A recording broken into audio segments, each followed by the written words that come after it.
Hello, party people. It's me, Andrew Fantasia, and on today's episode, we are going to take a dive into the visual medium once again.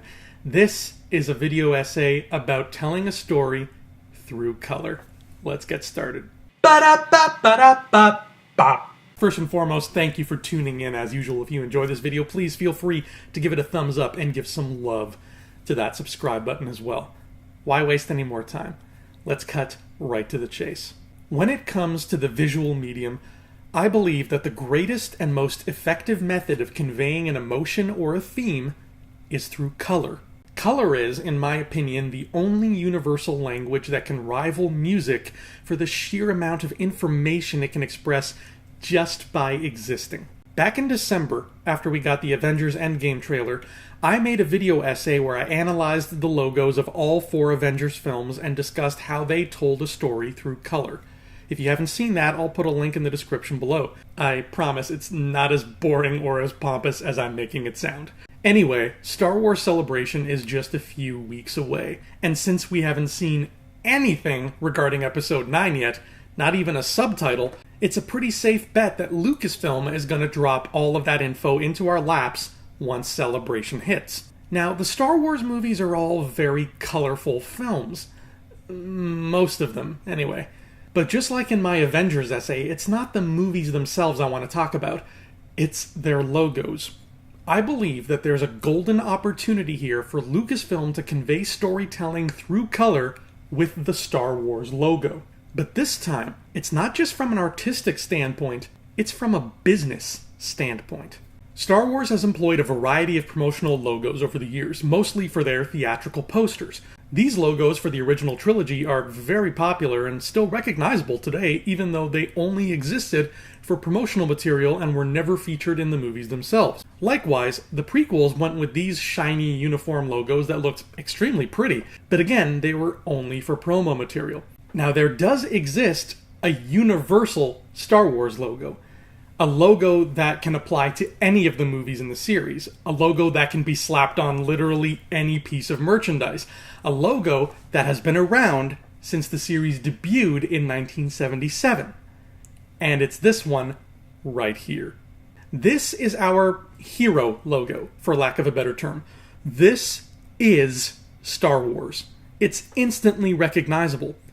And like the crawl text that usually follows it, it's bright yellow. Thus, yellow text on a black starry background has become the go-to color scheme for Star Wars logos across the board. Even Solo stayed true to this theme. Solo's logo could have been anything. Because of its nature as a spin-off film, they could very well have tried something completely different when it came time for a logo. But as you can see, Solo's logo is still yellow on a black field. It's still extremely Star Wars. The only time things got shaken up was 2 years ago, when Rian Johnson unveiled the name and logo of Star Wars Episode 8, The Last Jedi. As soon as this logo was unveiled on Twitter, every fan's jaw collectively dropped, because as you can see, it's very, very red. In Star Wars, red is a color associated with the dark side. Bad guys have red lightsabers. The Emperor's guards wear red robes. The main villain in Episode 1 is a man who is entirely red from head to toe. In this series, the presence of the color red is almost never a good sign. By designing the logo this way, Johnson told fans 2 things. 1, this movie was going to feature the dark side of the Force in a big way, and 2, this movie was going to be something different. Something we had never seen before. Something that was still Star Wars, while at the same time veering off in a bold new direction. Now, whether or not you liked The Last Jedi is a can of worms I'm not going to open here, thank you very much. I'm just here to talk about logos, folks, okay? I'm not looking for any trouble. The point I'm trying to make is, by switching the color from yellow, familiar, classic, present since 1977 yellow, to red, Rian Johnson was making bold statements about the kind of expectations we should have going into Episode 8. And because Episode 8 did in fact turn out to be a very different Star Wars movie, this color change ended up making perfect sense. Now, since we've yet to learn the title of Episode 9, we obviously haven't seen the official logo yet. So we don't know if J.J. Abrams is reverting the logo back to classic yellow, or if he's planning to make a bold statement of his own. A quick Google search of Star Wars Episode 9 images will result in a lot of fan-made logos in every color, from purple to royal blue. In fact, the new logo being blue seems to be a very popular theory among fans. It would make thematic sense also, because I'm assuming the good guys are going to win in this movie, and blue has always symbolized the light side of the Force, so transitioning the logo from red to blue just sort of fits. But personally, I hope that JJ ends up going back to the classic yellow logo. Now true, doing this would mean that The Last Jedi will be the only film in the entire 9-movie saga that has a different colored logo, which will make it even more of a black sheep than it already seems to be. But I'd rather they stick with yellow for Episode 9, because I have an idea for what Lucasfilm can do moving forward, and it's very, very simple, but very, very effective, and I really hope they take it to heart. Here's the thing. It's been stated that Episode 9 is going to be the end. The final chapter in the epic Skywalker saga. This is it. We're still going to get more Star Wars movies in the future, but those movies won't be about Leia, or Luke, or Darth Vader, or Rey, or C-3PO, or R2-D2, or Crix Madine, or this guy. They'll be about an entire new crop of characters who exist somewhere else in the galaxy at some other point in the canon timeline. We know that Rian Johnson is writing and directing his own trilogy, and David Benioff and D.B. Weiss, showrunners of Game of Thrones, will be putting together another separate saga that will be at least 3 movies long, if not more. So if you've been keeping score so far, that's at least 2 separate trilogies in 2 separate areas of canon that are coming down the pipeline as we speak. So keeping all that in mind, exactly what do they plan on calling these new movies? Every Skywalker saga film has been called Star Wars Episode Blank, followed by a subtitle. There's nothing in the title itself that refers specifically to the Skywalker saga, it's just Star Wars. When we get that first film in Rian Johnson's new trilogy, is it going to be called Star Wars Episode 1 subtitle? Because technically it is Episode 1 of this new saga, so they have every right to call it that. But maybe Johnson wants to distance himself from the older films, so instead of episode, he uses the word chapter. And because he used chapter, maybe Benioff and Weiss will title their movies with the word volume. And I'm sure these aren't the only new trilogies Disney will make in the Star Wars universe. It's only a matter of time until they announce even more. And those ones will need names too. Is this inevitably going to get confusing for casual viewers? I'm going to say a hard yes to that. Hell, I'm getting confused right now, and I'm the one who's trying to explain it. This is a hurdle that is inevitably rocketing into Lucasfilm's path. They're going to have to figure this small problem out sooner rather than later. I believe that there's an easy solution that can make this problem go away in a flash. And that solution is as simple as this, baby. Every saga should have its own specific color. The Skywalker saga has the yellow logo.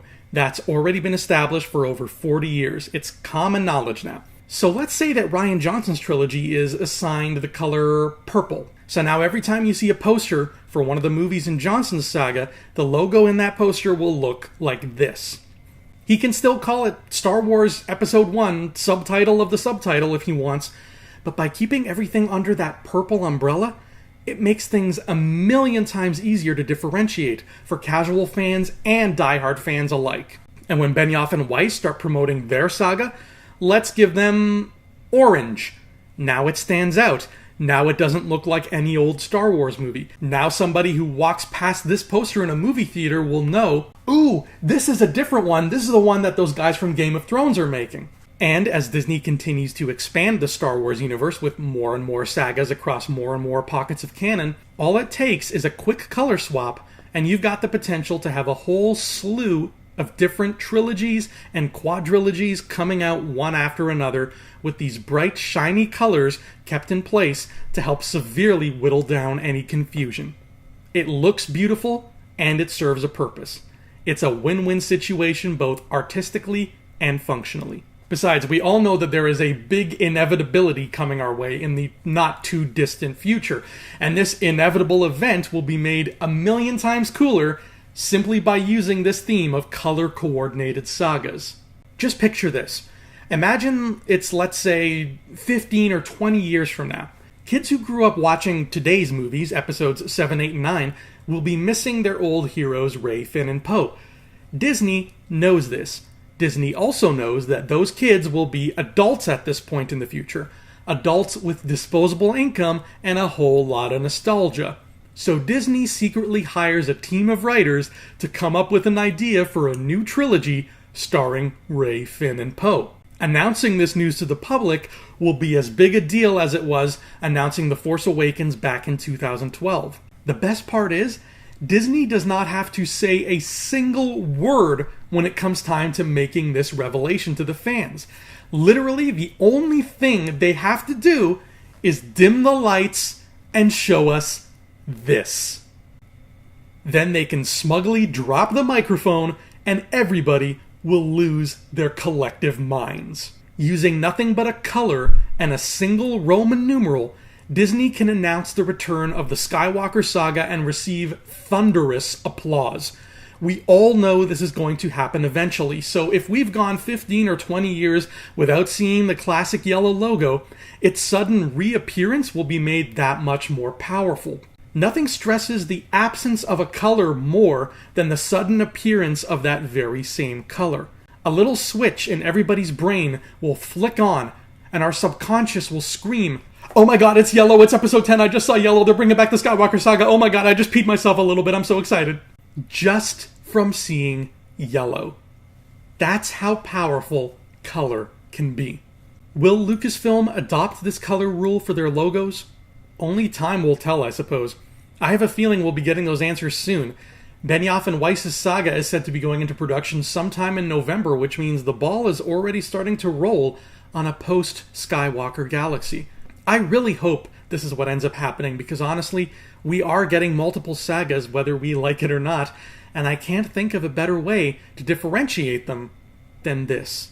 By simply shifting through the spectrum, we can ease confusion. We can easily state, without having to say a single word, that this is going to be slightly different from this, while still being Star Wars. And that's telling a story through color. That's all for today, everybody. Thank you so much for tuning in. My name is Andrew Fantasia. I will see you here next time, and until then, adios.